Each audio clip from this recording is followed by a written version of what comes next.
All right, guys, welcome back to Photographics Academy. So today we're going to be looking at something super interesting. We're going to be transforming this simple image into something that will blow your mind. And I'm also going to be showing you how you can easily replicate the same result across many images in case you're working on multiple images that you need to composite, right? So I'm going to be showing you the trick I always use to achieve consistent, unique result across all my images, especially when I am compositing more than one image. So without wasting much of your time, let's quickly get started.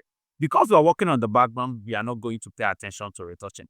All we'll be doing is background manipulation. So to give it a start, we are going to first of all start by, of course, selecting the image. I actually like the size. You can as well decide to crop your image much more later, or I can as well decide to crop this one, but I think I like the size the way it is as at this moment. So I'm going to pick up my select subject and just quickly make a selection of the object in front of. So once the selection is made, right click, go to select inverse. Very simple. So I'm going to make a duplicate of this background layer here. Right click, go to layer, layer cut. So we'll have our image on a separate layer and we'll have our background on a separate layer. So I'm going to drag the image layer to the topmost, then the background in the middle. So why am I doing that? Very simple. I want to do everything I want to do under the image. I don't want it covering my own image. So I want to give this picture a red vibe. Yeah, maybe a red background because, of course, it is Christmas period. You can as well decide to use any color. Green might actually work. Maybe at the end of the day, we'll just check and see how green looks on it. But as of now, let's continue with red. So I'll go to my solid color adjustment there. Of course, I'll pick the one on her dress. It's already there. Just look for a darker shade of it.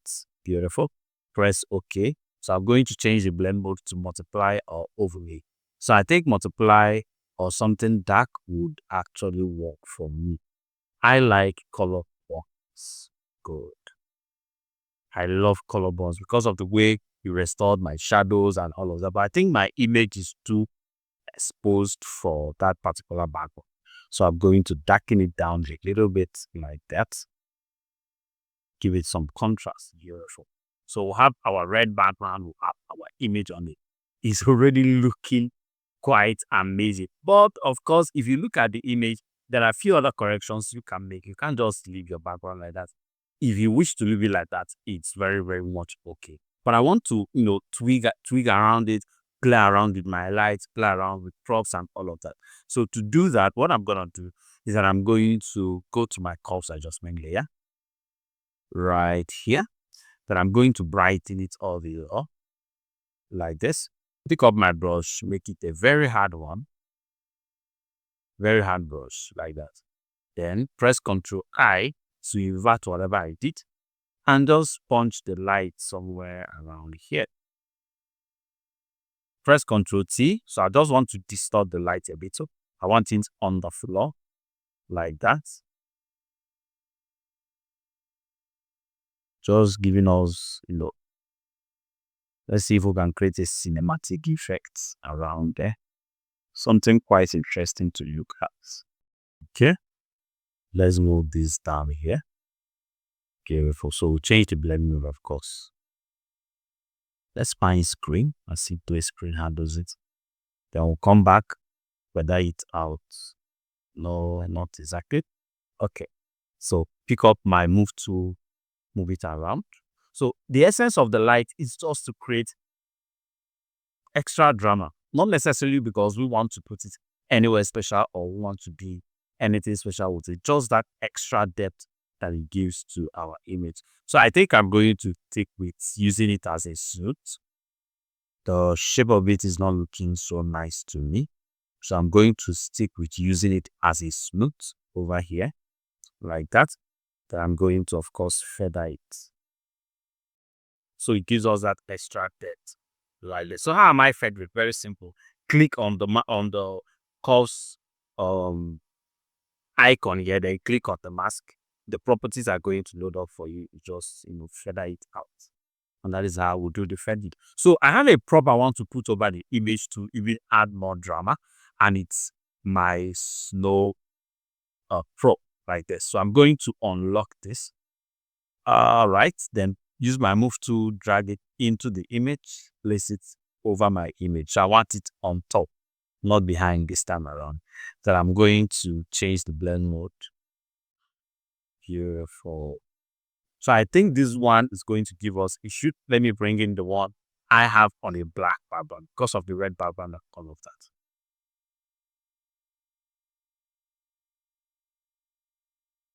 So this one will have on a black background. I'm going to drag it over so that blend modes can actually help us fix the, see, beautiful. So we'll have it here. Now, the first thing I need to do is I need to scale it in. Some of them needs to be very close to my camera. Then make sure it's not touching your image. Beautiful. So once it's close to your camera, of course, it should blur out. So I'm going to go to filter, go to blur, go to caution. So just clear. Slightly restore it back. Beautiful. Like that. Then I will do one more. This one, I'm not going to blur it out. Place it over my image. If possible, scale it down a bit so it doesn't cover everywhere. Then change the blend mode to, okay, screen does the job. So we'll just keep it somewhere around here. Sorry, should be the first one. All right. But I think it's, too much on her face. So I'm going to create a mask for it using my brush and just remove it from that part of her face. Like that. And this is how you do it. So if you feel like it's not much enough, you can actually duplicate this, the first set, and just move it around. The one that we blurred out initially. So that will have a lot of snow effect on the image. And the last thing we're going to do is to, of course, create a global color grading. Not necessarily the last thing because we still need to do our camera raw. So I'll just move my color lookups and find the one that suits the image. I actually love the effect this is giving. Beautiful. Okay, this is very saturated and looks really, really beautiful. So to even add more drama to our image, we can actually go to my object, double click on it, open up our blend beef, then go to our drop shadow.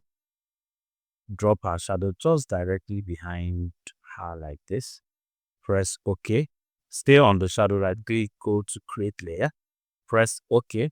Now press Ctrl T, hold your control to move the leg of the shadow back in to T. Just move it back into where it came out from. Then have this one over here. Just like that. Press OK. And now we have a shadow directly on the wall. You can decide to as well reduce the opacity, which is what I am going to be doing. And I think it's still too much. Beautiful. So the last thing I want to do, I think my color recall also is too contrasty. So you use it. Press Ctrl Shift Alternate E to create a stand visible layer. Then go to your filter, go to camera raw filter. Come down all the way to your effects. Then create a vignetting effect around the object, just like this. Beautiful. Press OK. So the last thing I want to do is to darken her shoe a little. I feel the shoe is too exposed for the composition. So first darken it there. And we are good to go. So this is how we started. This is where we are now. So I think her hand needs a little adjustment, which we should have done before doing our stamp visible layer. So I'm going to take it back to that particular masking. Yeah, so go to your object layer, create a mask for it, use your black brush, and just remove that gray pushing out in her finger there. The old background you see show, right? Okay, so with that done, we are good to go. Create your stamp visible layer one more time. Go to your filter, That was the last thing we did. So just click on camera roll, the effect comes back. You copy your curves, darken it down, copy your brush, and just I inverted it too. And just with a white brush, paint over the shoe. I said it was too exposed. And we are good to go. So this was how we started. Went from this to applying this. Let me pull up my image, please. Yes, to applying this background. Then we created, a lightning effect, added a shadow to her. Then we added some snow effects that we blurred out, added more, added even more, then added the last set. Then we created the curves to darken her shoes. Of course, we did that towards the last end. Then we created a stamp security area. This is the result we have. Now, I said something about if you are working on multiple images, you want to composite and you don't want to spend all the time doing that. So let me show you the trick I always use, especially if I'm working on same background. What I do is I take my time, like adjust it, and work on one. So everything I did on this one now, I have them in layers. So if I want to work on another one, this is what I'm going to do. So this is another image here. Now we would want to change the background to give us the same effect we have here. Of course, it's Christmas. So what I'm going to do is I'm going to crop this. I'm going to, of course, give him a lot of headroom like this. Then make sure that you are selecting your content aware flow so that it does the job for you. So once this is done, select your object.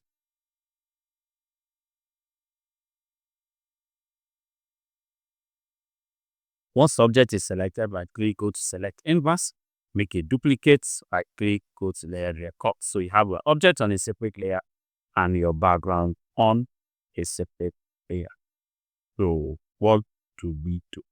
Very simple. Go back to the format image and just carry the things you've done. So the first thing we added was our background. I'll just drag it over, place it on the image. Boom, have our background settled. The next thing was the lightning. I'll just drag it over. So the same way you add your photos, that is what that does to me. Put it on it. So I think I want mine in the center. I just move it to the center. Very, very simple. The next thing I did, what did do next? Was we started adding our snows. So I'm going to move all of them like this. Go back, go into my image and position it. Now, we need to now determine exactly where we want each one to be. And we want this snow above his layer, not behind, because we want it affecting his clothes on the body. But I think this particular one here is too much, so we reduce the opacity. This particular one here is also too much, we reduce the opacity. Then this particular one here is okay, but we need to scale in, reduce it a little bit. Beautiful. And this is how you do it. So the next thing we did on the image was what? Our color recording. Very simple. Drag it over, position it on the image. It should be above all the sheets. And the next thing we did was I created a stamp visible layer for our camera. But in the beginning, I said something. We're going to try out doing and see how we do some of the email. So since we already created our stamp visible layer here, and we're also working on same color wheel. What I'm going to do is I'm going to come down to my solid color here, and I'll just pick green like that. So it needs to be a very dark green, something around here. Oh, sorry, there am I. What did I press? Okay, the blend mode we are using color bond. So let's change it from color bond to like multiply. So you see, green does not actually work. Red does the job. So we stick with red. Control Z. I actually like the drama this creates. The black shaped, the green light, the shadows. This actually looks crazy with the snows showing up from there. With a little tweaking, we can actually create something out of this. But man, we're going back to red. So we stick with the background we are working with. So I'm going to create a stamp visible layer now because that is what we've gotten to. Then I'll go to my filter. Of course, we did our camera raw filter last, so we'll just apply it and we'll get the same result. But I think I'm losing a lot of light on him. So I'll go to my curves, use my hand to just brighten his face up a little bit, then add some contrast to the raw image. But of course, this is too much. Press Ctrl I. Use our brush to paint it. Cool. Very, very good. Reduce it a little bit. And maybe apply a photo filter effect to, give it more life. You can do warm, you can do cool. But I think warm works better for this image. And that is how you create it, my friend. This is the before. This is the after. The before, the after. So I think my snows are really, really cool, looking cool. The red looks good on the man and every other thing. So this is exactly how you can do multiple compositions. Just get the first one right, keep copying it and pasting it on others, and you will keep getting consistent results. Thank you so much for watching this amazing video. Do make sure you subscribe to our YouTube channel, and if you subscribe, turn on your notification bell to get notified every single time we drop a new video. Until then, see you on the next one.